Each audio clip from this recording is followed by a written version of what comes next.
All right, let's call this meeting to order. This is the Truth and Taxation Public Hearing, Thursday, October 19th, 2017. The time is 6:00, somebody got a clock? 6:06. 6:06. Well, we need to have a roll call. Rector? Rosales? Here. Summers? Tinsley? Anderson? Clemens? Coert? Cruz? Esri? Here. Fortado? Goss? Here. Harper? Hartke? King? Marsh? McGuire? Michaels? Mitchell? Patterson? Petrie? Present. Weibel? President, we have a quorum. Would the clerk please read the notice of the meeting? A public hearing to approve a proposed property tax levy increase for Champaign County for 2018 will be held on October 19th, 2017 at 6 p.m. in the Lyle Shields Meeting Room, Brookins Administrative Center, 1776 East Washington Street, Urbana, Illinois. Any person, we'll just get, the corporate and special purpose property taxes extended or abated for 2017 were $30,802,598.95. The proposed corporate and special purpose property taxes to be levied for 2018 are $33,302,118. This represents an 8.11% increase over the previous year. The property taxes extended for debt service and public building commission leases for 2017 were $1,442,772.56. The estimated property taxes to be levied for debt service and public building commission leases for 2018 are $1,440,463. This represents a 0.16% decrease over the previous year. The total property taxes extended or abated for 2017 were $32,245,371.51.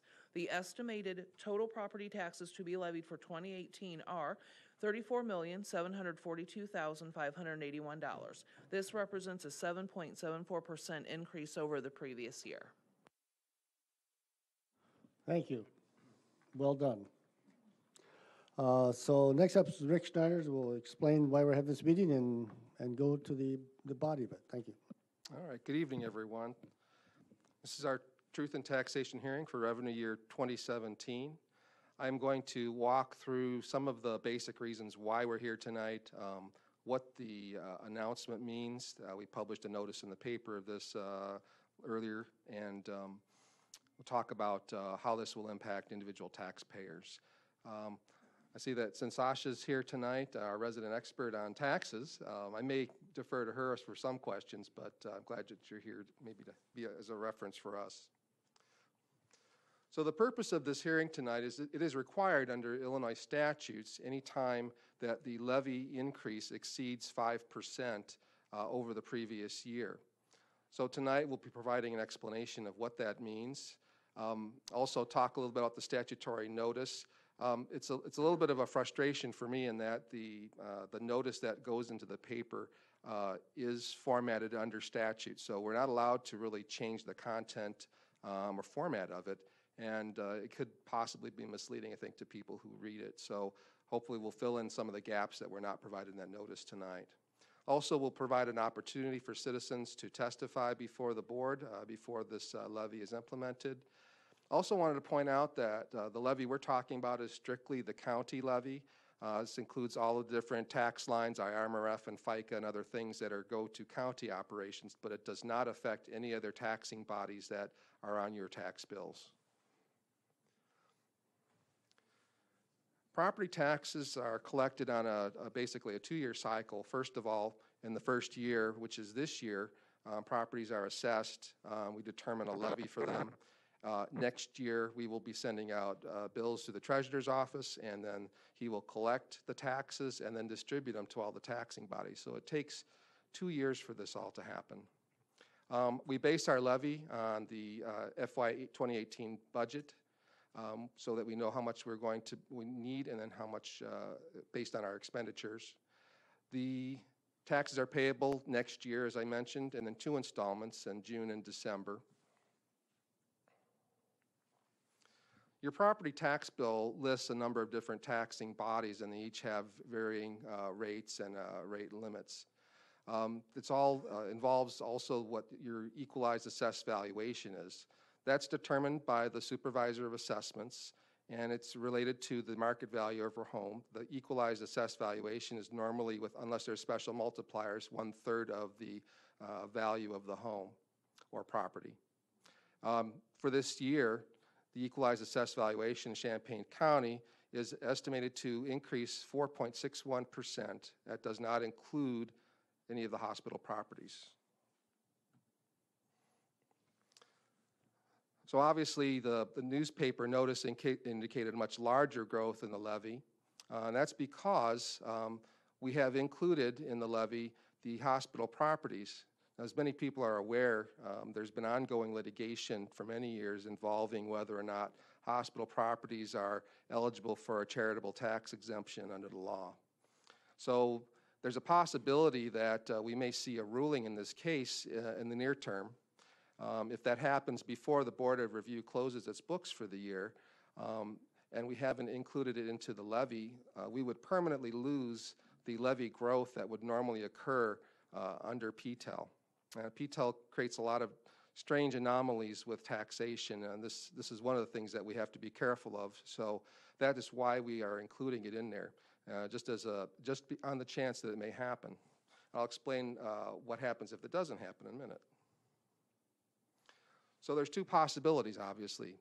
The first one is that the court will rule before March 1st or thereabouts, when the Board of Review finishes its work for the year.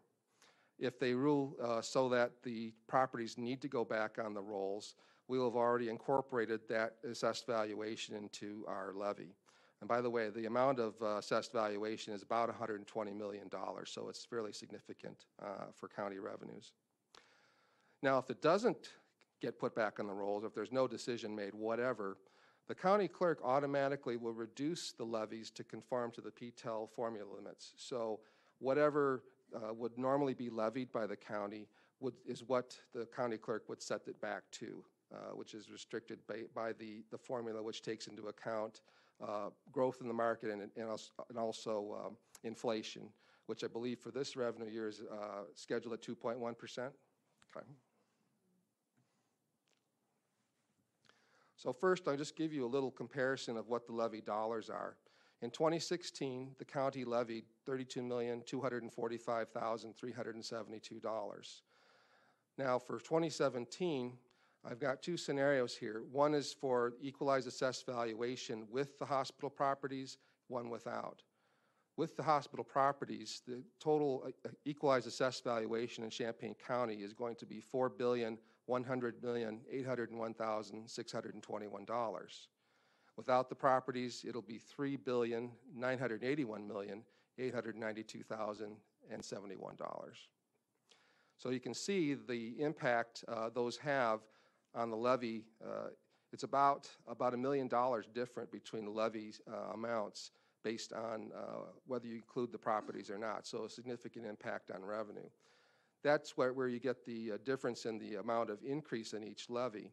So it's 4.75% without the hospital properties and 7.74% with the hospital properties included.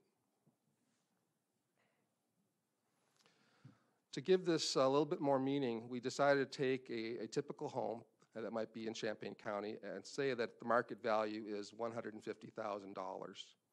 In 2016, our tax rate was 0.8458, and the tax on that home for the county, not for other property districts, but the county itself, was $422.90. It does not include any exemptions or other factors, just so we're comparing apples to apples here.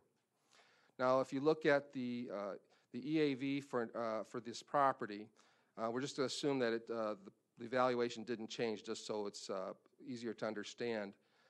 In 2017, the tax rate with the hospital properties included in the EAV is 0.8461.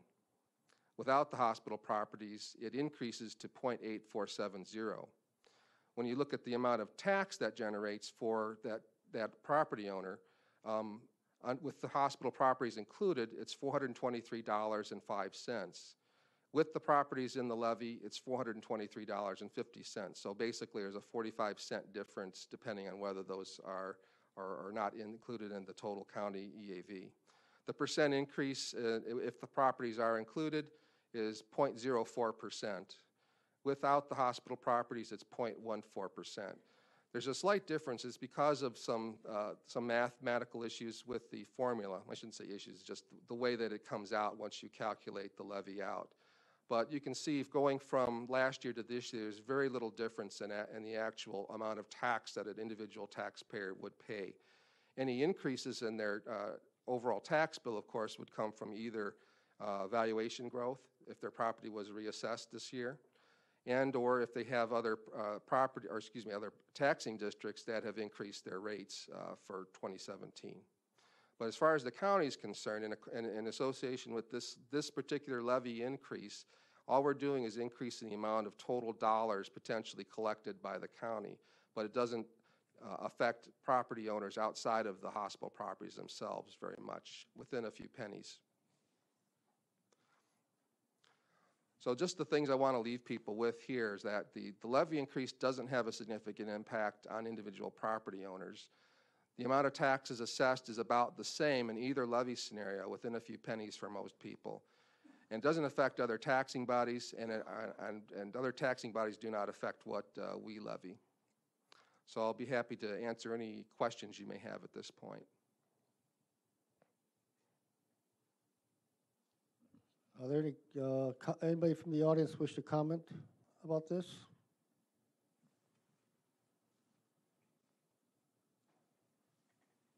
Seeing none. Ms. Petrie, you have a question? Not a question, but just to ask our county administrator to remind the public that we went through this exercise for the last budget time in preparation in case a decision was made. It wasn't, but so this is a follow-up action to protect the county's the general fund and money's coming into the general fund. This is a proactive measure to make sure that we don't lose the opportunity to capture that levy growth that's allowed under PTEL. The problem is under PTEL, as I understand it, when properties, either you have new construction in the county or you have properties that were previously tax exempt that become taxable, those are treated as new construction for the formula.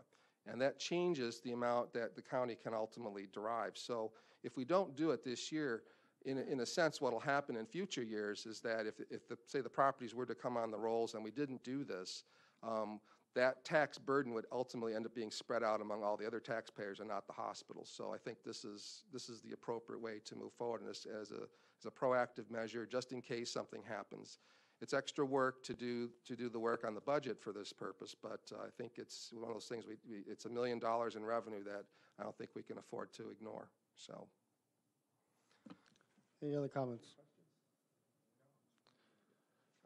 Okay, let's close this public hearing and then we'll go to recess and we'll be back again in 10 minutes.